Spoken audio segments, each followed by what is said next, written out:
이런 길을 갈 때는 여유있게 유유히 걸어가면 되죠. 하지만 도로로 나오면 사정이 다르죠. 신호도 지켜야 하고 횡단보도로 가야 합니다.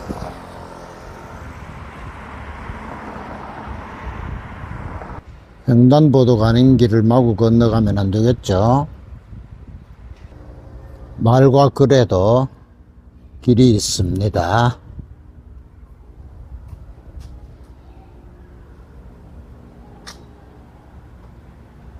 말과 글을 함부로 이상하게 천하게 품위 없이 문법에 어긋나게 의사소통이 거의 불가능하게 하는 사람들에게, 특히 정치인들에게 강력 스티커를 부착하고자 합니다.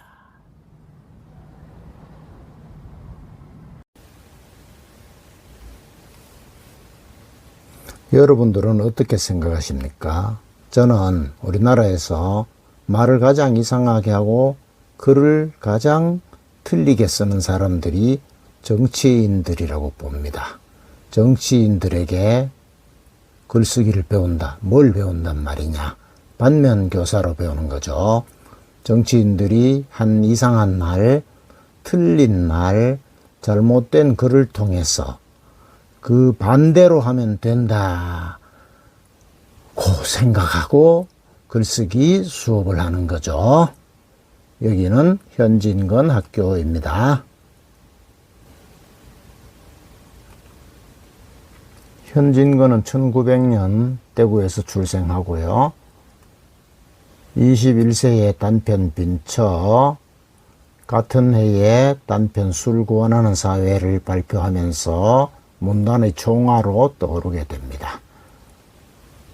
24세의 그 유명한 운수 좋은 날, 26세에 고향을 발표하죠. 천재라는 사실을 알 수 있습니다. 36세가 된 1936년에 동아일보 사회부장으로 재직하고 있었는데요. 이 해에 손기정 선수가 베를린 올림픽에 가서 마라톤 금메달을 따죠. 큰 쾌거를 이루게 됩니다. 왼쪽 사진에 보시면 일장기가 선명하죠. 이게 당시 시상대 사진이고요. 현진건이 동아일보 사회부장으로 있으면서 일장기를 쥐어버리고, 일장기 말소, 일장기를 쥐어버리고 신문에 보도하게 됩니다. 독립운동인 거죠. 일제가 가만히 있을 리가 없습니다. 선생을 투옥하고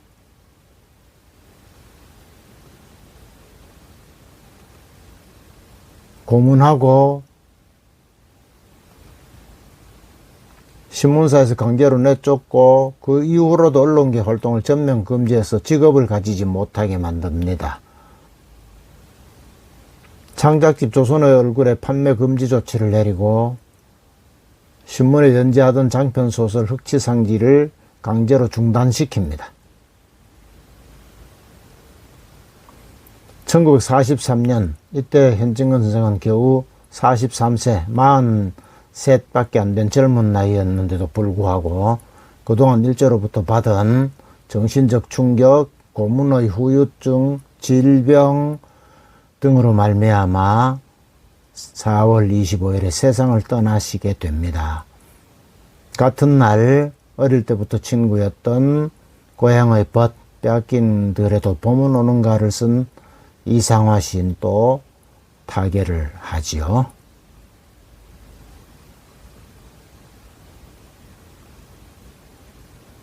자, 이제 본격적인 수업으로 들어가겠습니다. 글자가 거꾸로 되어 있습니다. 아까 말씀드린 것처럼 정치인들의 말과 글은 그대로 배우면 안 되고 반대로 해석해야 한다. 그래서 글자가 거꾸로 뒤집혀졌죠. 반면교사로 배워야 한다.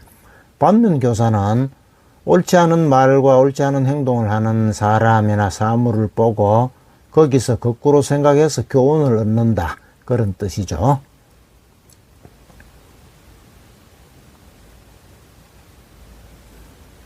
뜻이 비슷한 말로 많이 쓰이는 것에 타산지석이란 게 있죠.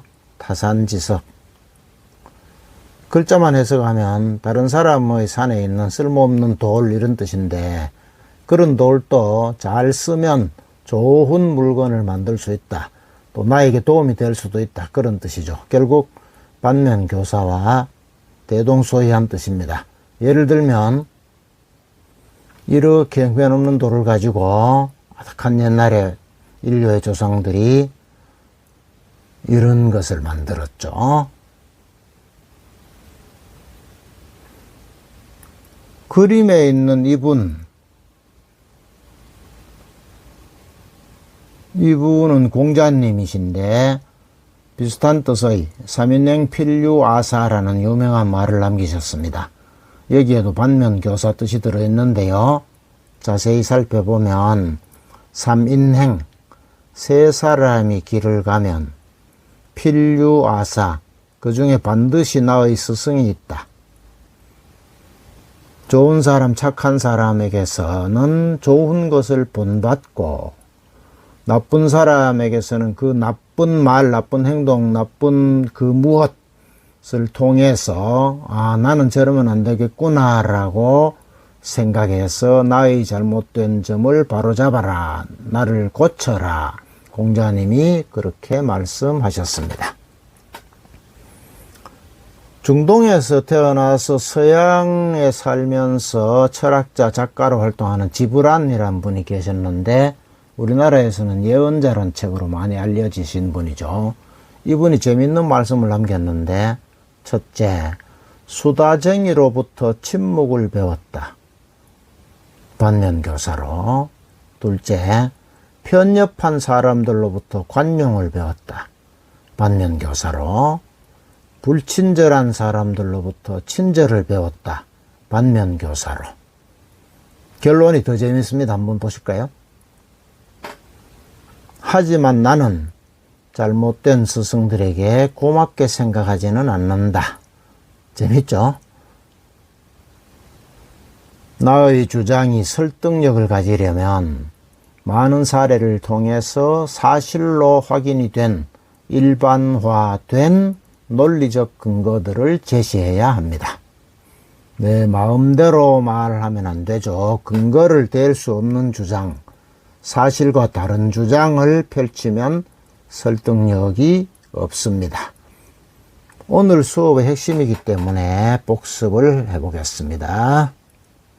근거를 댈 수 없는 주장, 사실과 다른 주장을 하면 안 된다.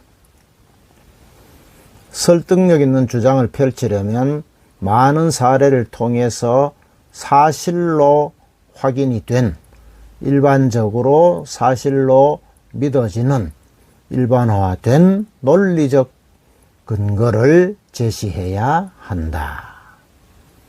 자, 처음에 말씀드린 것처럼 정치인들의 엉터리 말, 엉터리 글을 재료로 해서 수업을 하니까 실제 예를 들어 보겠습니다. 절대 어떤 정치인을 어떻게 하기 위해서 예를 드는 것이 아니라 학생들에게 좋은 교훈이 되기 때문에 예로 거론된다는 점을 양해하시기 바랍니다. 이분인데요. 성함은 말씀드리지 않겠고요. 이렇게 말씀하셨습니다. 선거는 당선되면 내가 잘나서 된 것이고 떨어지면 내가 못나서 떨어진 것이다. 선거는 당선되면 내가 잘나서 된 것이고 떨어지면 내가 못나서 떨어진 것이다. 이 말이 과연 일반적으로 사회에서 맞는 말이다 라고 인정이 될까요? 예를 한번 살펴볼게요. 1972년에 박정희 후보가 제8대 대통령 선거에서 당선이 됐는데요. 99.9%를 얻었습니다. 99.9%. 얼마나 잘났을까? 얼마나 잘나서 이렇게 많은 표를 얻었을까? 그런 생각이 드십니까? 박정희 후보는 그 다음 대통령 선거 때 78년에도 99.9%를 득표했습니다. 99.9%. 과연 잘나서 이렇게 많은 표를 얻었을까요? 그 다음 해에 당선된 분은 최규하라는 분인데 96.7%를 얻었습니다. 96.7%. 이분이 잘나서 이렇게 많은 득표를 얻었을까요? 그 다음 해에는 이분이 대통령이 되는데요. 전두환 99.9%를 얻었습니다. 99.9%. 과연 잘나서 이렇게 많은 득표를 얻었을까요? 이 지도가 무엇인가 대충 짐작하실 겁니다. 얼마 전에 실시된 국회의원 선거 결과인데요. 빨간색과 파란색으로 우리나라가 대략 반쯤 쪼개졌습니다. 자, 당선자들이 잘났는지 혹은 아닌지 살펴보겠습니다. 대구에서 국힘 후보들이 다 당선이 되었는데 잘나서 당선이 됐을까요? 전라도에서는 민주당 후보들이 다 당선이 되었는데 잘나서 당선이 되었을까요? 서울에서는 국힘 후보들이 대부분 낙선했는데 못 나와서 낙선이 됐을까요? 서울에서 민주당 후보들이 대거 당선이 되었는데 다들 잘나서 이렇게 당선이 되었을까요? 대구에서는 홍준표 후보가 대구시장에 당선이 되었는데 잘났기 때문에, 본인이 잘났기 때문에 당선이 됐을까요? 설득력 있는 주장을 펼치려면 많은 사례들을 수집해서 사실을 확인한 다음, 말하자면 일반화할 수 있는 논리적 근거들을 주장의 뒷받침으로 제시해야 합니다. 그래야 나의 주장이 설득력을 가지게 되는 거죠. 주제, 오늘의 수업 주제, 설득력 있는 주장을 펼치려면 많은 사례들을 통해서 사실을 확인한 다음 그것이 일반화가 된다는 것을 확인하고 그것을 논리적 근거로 제시해야 한다. 근거를 댈 수 없는 주장, 사실과 다른 주장을 펼치면 안 되죠. 나의 주장이 설득력을 발생하려면, 나의 주장이 설득력을 가지려면 뒷받침되는 것이 있어야 돼요.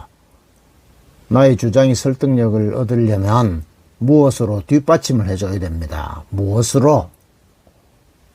일반화된 논리적 근거들을 제시해야 합니다. 오늘 수업의 내용은 여기까지고요. 이 뒤에 나오는 장면들은 안 보셔도 되겠습니다. 뒤에 나오는 장면은 무엇인가 하면 지금 글쓰기 강의를 하고 있는데 글도 못 쓰는 사람이 무슨 그런 강의를 하느냐라고 혹시 누가 저를 공격할까 해서 미리 방어를 해놓기 위해 저희 저서들을 소개를 드립니다. 전국 임진왜란 유적 답사형 종서라는 10권짜리 책을 썼고요. 2019년 대구시 선정 올해의 책에 뽑힌 대구 독립운동 유적 100곳 답사형이라는 책도 썼고요. 현진건 평전인 현진건 100년의 오해, 현진건을 주인공으로 한 장편소설 일장기를 지워라 1, 2권, 1910년대를 대표하는 독립운동단체 광복회, 20년대를 대표하는 독립운동단체 의열단, 30년대를 대표하는 독립운동단체 한인애국단, 경주여행, 경주 남산, 대구 앞산, 따라 울지 마라 장편소설입니다. 이런 책들을 썼죠.